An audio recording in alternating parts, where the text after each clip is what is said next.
Hi guys! Welcome sa aking YouTube channel at gagawa tayo ngayon ng donut hair clip. So ayan ang itsura niya guys, nakakagutom at sigurado magugustuhan nyo ng mga anak nyo, mga pagre-regaluhan nyo. Si guys, lalo ng mga bata, mahilig sa donut. So ayan, so ito ang kakailanganin natin ay ang air dry clay, pink, red, green, yellow, and brown. So ayan yung kailangan nating color.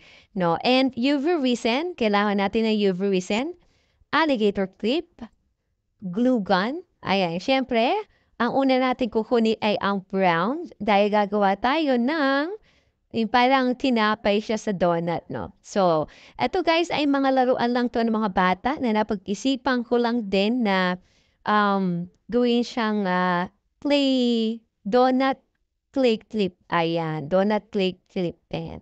So, bibilugin mo lang siya. Kapag bilog na siya, ayan. Kapagka nabilog na, ikaw na magtansya kung ayan. So, pipipigin mo na siya. Ikaw na magtansya sa size niya. Kung gusto mo ng malaki, maliit, ayan. So, ikaw na magtansya. So, ayan, binibilog-bilog ko lang siya. At para siyang pizza. So, ayan. So, pagka natapos mo na siyang bilugin, ayan, kung bago ka sa aking channel guys, huwag mo kalimutan mag-subscribe, like, and share. Ayan na itsura niya. So, ayan, nakagawa na ako agad ng 2 tinapay. Ayan. And then, kakailangan na ng pink na clay. So, medyo matigas na to guys kasi maluma na tong clay na to. Pero, yeah. So, ayan. Pinilog-bilog ko din yan guys. Bilog-bilugin nyo lang. Pipi-pipiin nyo kasi matigas to kaya pinipipi-pipi ko siya. Ayan. And then, bilog-bilugin nyo. Pag nakuha nyo na yung bilog, ayan, gawin nyo din yung kanina. Ayan. Pipi nyo lang ng kamay nyo, tapos ayan, hatak-hatakan nyo lang ng ano. Ayan.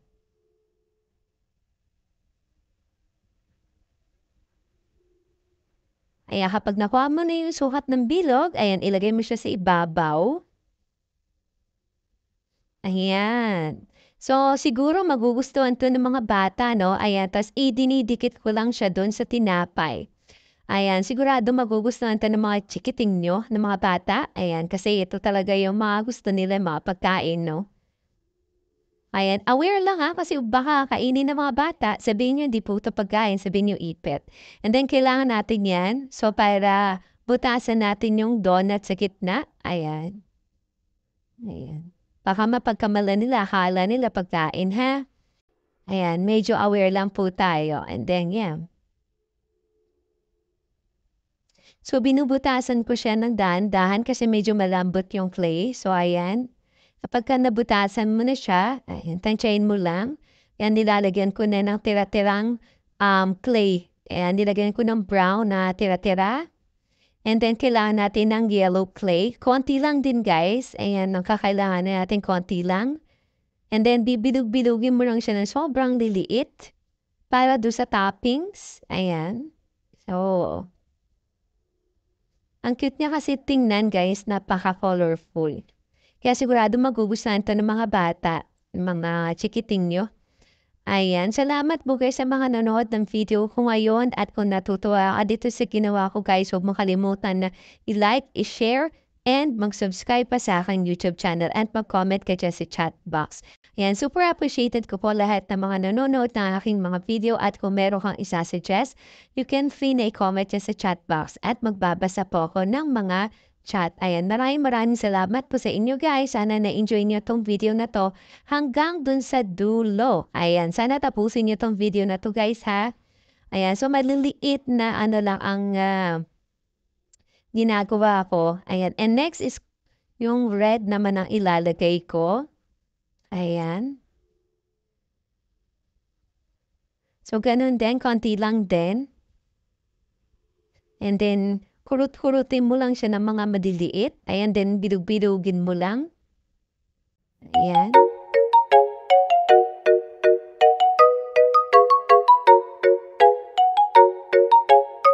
Nakakatakam. Para siyang totoong donut, guys, ng cute niya. Yan, kung may mga gusto ka pang ipagawa, pwede mo i-comment dyan sa ating chat box.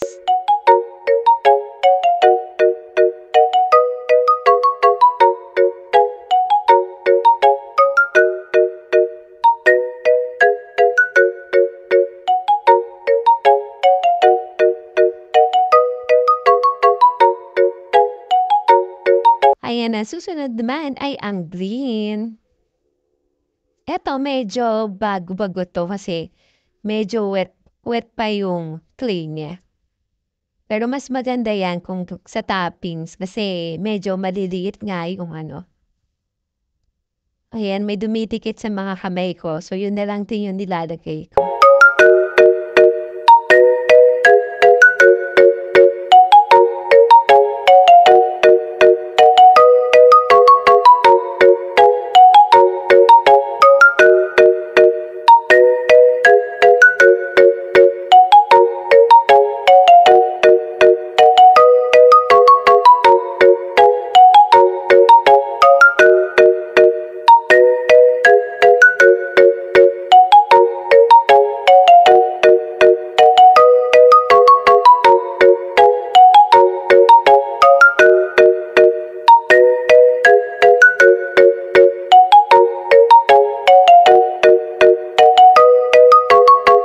Ayan na ang result. Ayan, nakakatakam, parang totoong donut.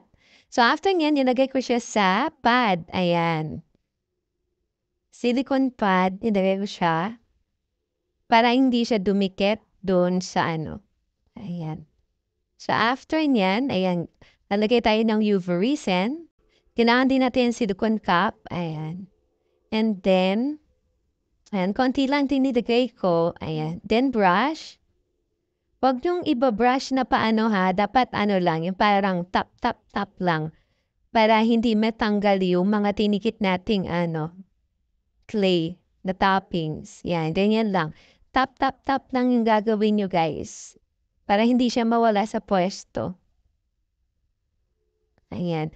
Buong donut na yan, lalagyan mo siya ng resin. Ayan, ayan, so nalagyan ko na siya both.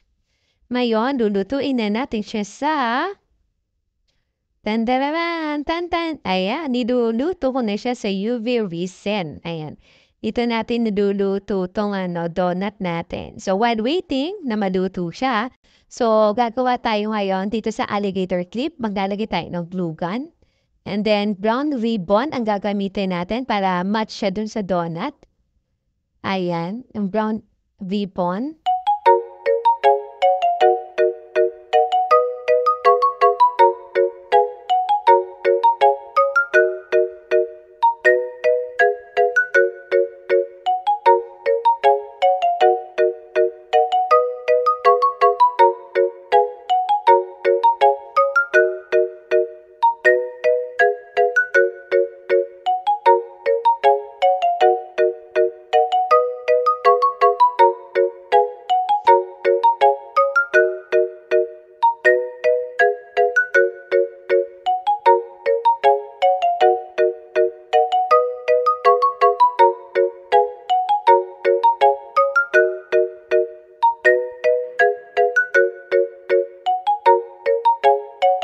Ayan. So, gumamit ako dito ng adhesive glue. Ayan na E7000. D7000. Ayan. So, ayan yung ginamit ko. And then, ayan, nilagay ko na si donut.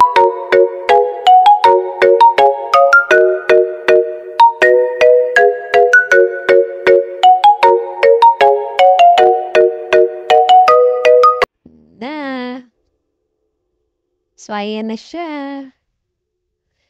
Isang malaki at isang maliit na donut. So, ayan na ang final result. Ang cute-cute niyang paano ng donut, guys. Sana nagustuhan mo itong video na to at huwag mo kalilimutan mag-like, share, and subscribe sa aking YouTube channel.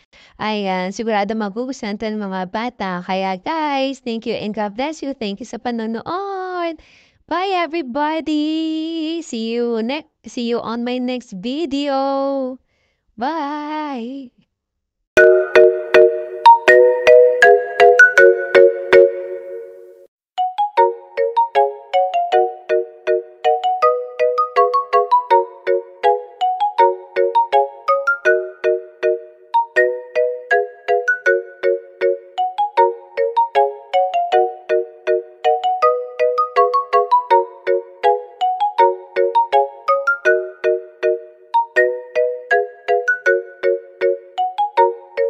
Thanks for watching!